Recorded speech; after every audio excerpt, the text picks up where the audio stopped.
the Marks and Sparks deal is one of those where I think that is pure genius. Now, I appreciate you kind of, to some extent, I guess, being humble and modest, because that's the way that you are in terms of saying things kind of worked out better than you thought.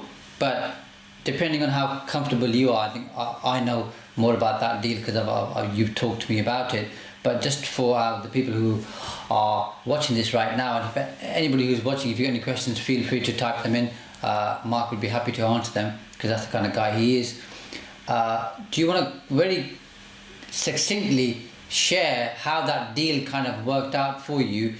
And I mean, obviously just share whatever you're comfortable with, just to give people an idea of how to make deals work.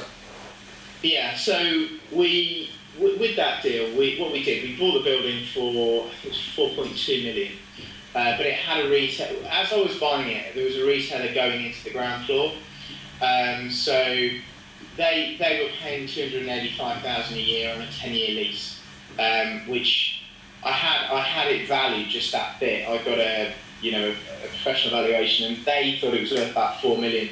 So I just put it in my numbers at 3.5.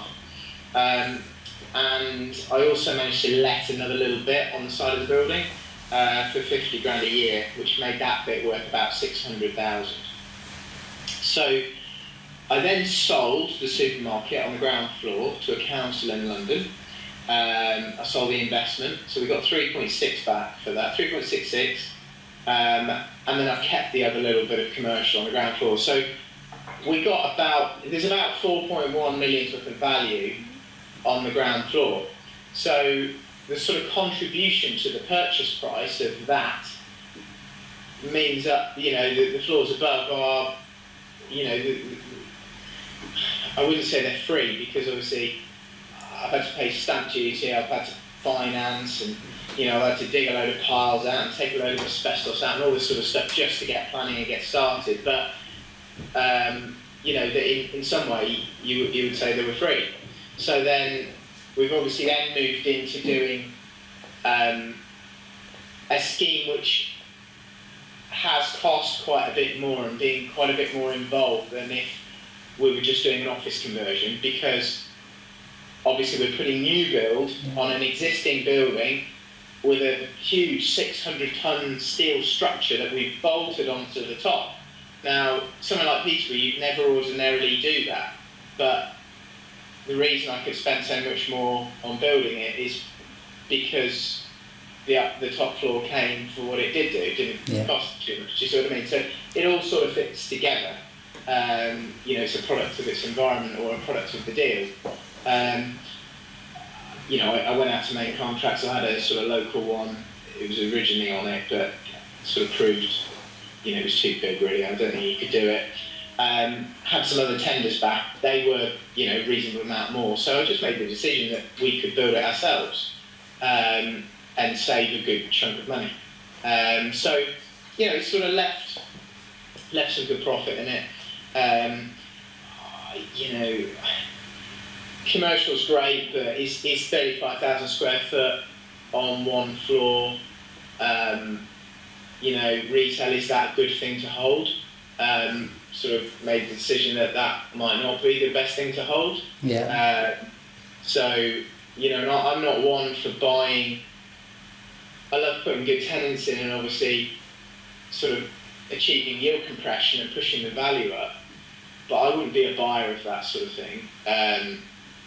I don't really like buying on low yields because I just feel like there's only downsides, you see what I mean, when they go, or they go through a CDA or whatever.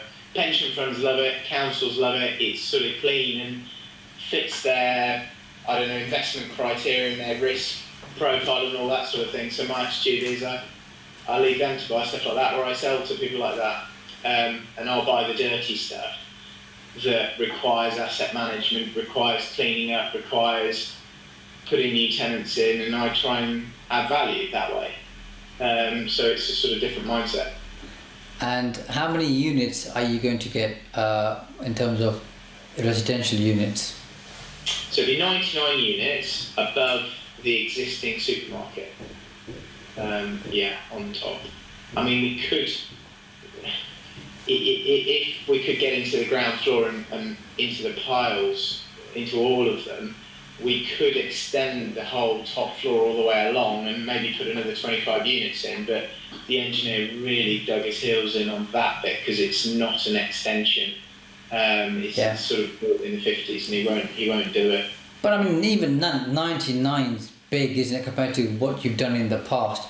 And of course, with the way that you've been able to sell off some of it to a council in London, it pretty much is as about as free as it gets, isn't it, really, if you think about it? And I'm sure if most of us had an opportunity to do a deal like that, we would do it, because it just makes so much sense. From my point of view, it's ideal, and of course for you it's also local, because obviously you don't live that far away. Your business is maybe 2 or 3 miles down the road, so it's local. It's a really good deal.